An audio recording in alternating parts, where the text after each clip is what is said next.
Lonely versus alone. The curse for social creatures. Loneliness is a situation that many people fear deeply. They would rather be in the company of people that they gravely dislike over being alone. Since human beings are social creatures, it is understandable that we would prefer the company of others most of the time. Human beings like to eat, play, work, grieve, sleep, and much more together. And we accomplish greater feats together than alone. We as human beings support each other's growth and happiness as well as providing comfort and safety. It is oblivious to humans how much we depend on each other as well as that which we count on each other for. This revels why human beings become afraid and get lonely when they are alone. But the act of being alone has more to offer us as human beings than fear. It offers power. Mind over body. There's a difference between loneliness and being alone. Loneliness is the emotion that one feels when they define being alone as a negative moment without others. Being alone is the act of presence in a place where no others are accompanying or surrounding you. One is a thought and the other is an act. Alone is in the physical and loneliness is in the mind. And you may be shocked, but the only one out of the two that can cause any harm to a person is the one that is in the mind, loneliness. This is because the person who is lonely in their mind can convince themselves to fall into a depression or panic.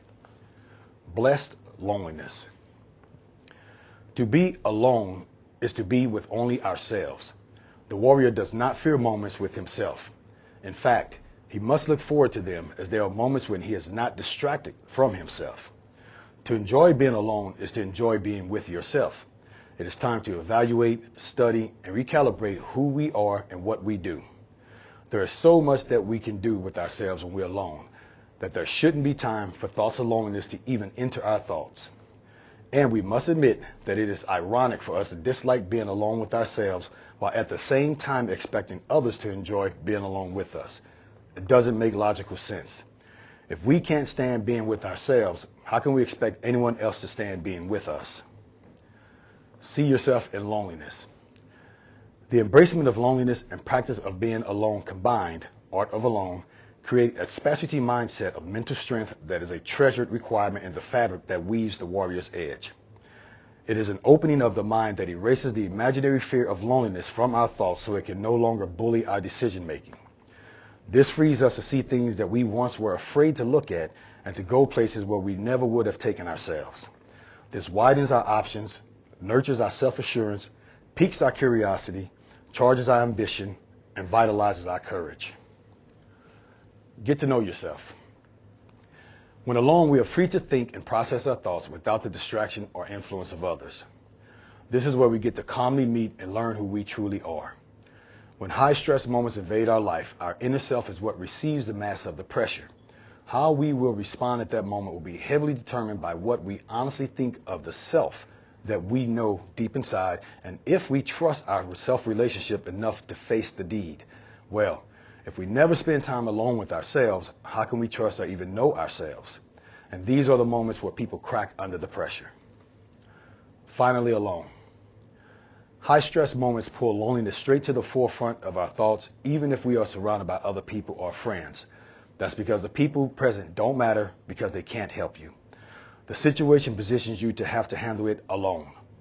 Once the mind processes this, it reaches into the memory banks of the known responses for lonely moments, which would normally be fear.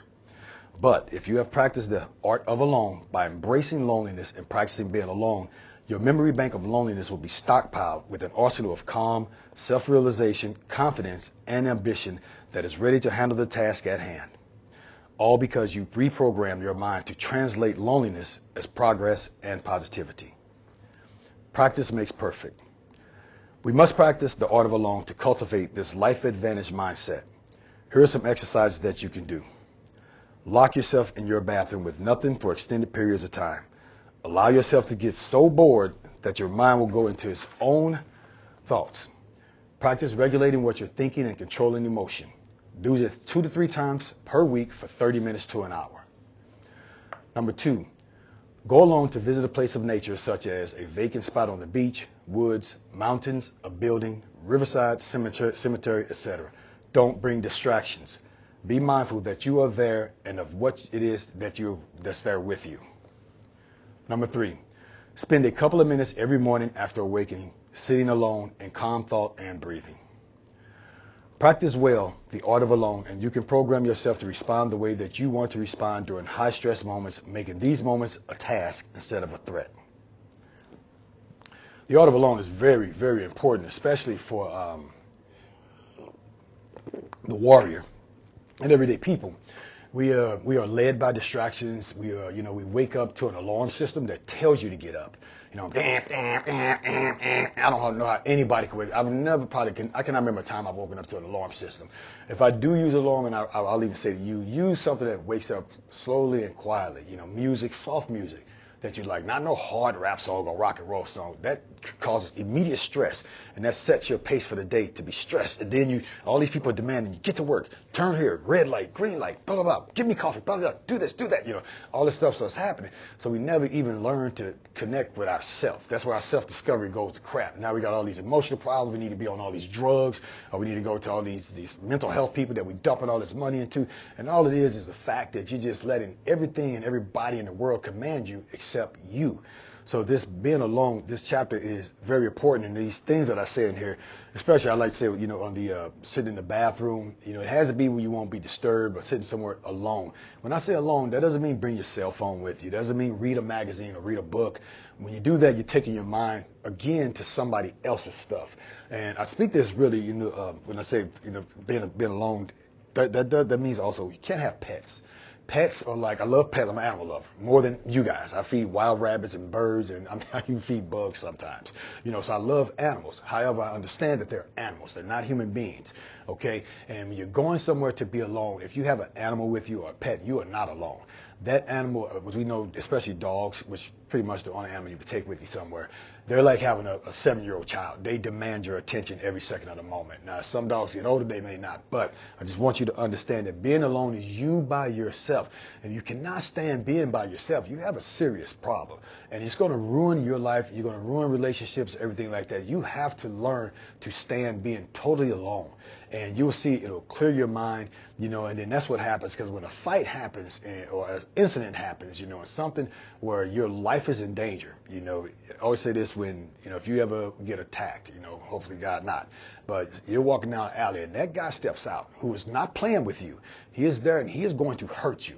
He's going to take what you got. He may even leave you there for the rest of your life, which is the end of it there. Or somebody breaks into your house. You hear that clinking. This person is serious. He's a professional. All right? He's not afraid of you. He's not going to play with you. He knows what he's going to do. And you have come face to face. You are alone.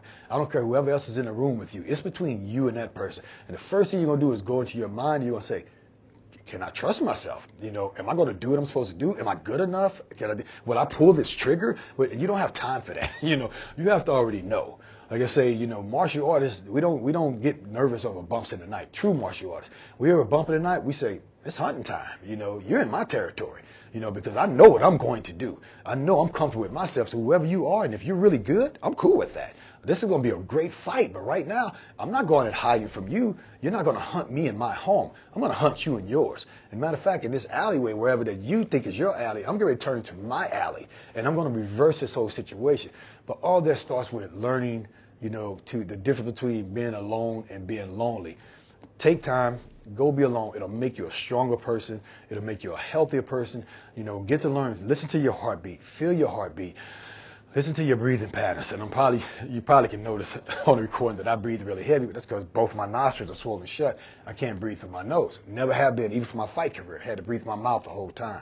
So even though I know myself, and you see I seized control of myself to where I became this multiple world champion, Hall of Famer in a fight game as a professional athlete, that's almost impossible. The first thing anybody will tell you, oh, you have to breathe like this or you won't make it. I didn't breathe like that, and I made it. You know why? Because I spent time alone, discovering what I was, discovering my weaknesses and my flaws, and I fixed them myself instead of having somebody who has no idea who I am trying to charge me per hour to tell me who the hell I am. So do those tasks there, find out who you are, and you're going to find true power in being alone.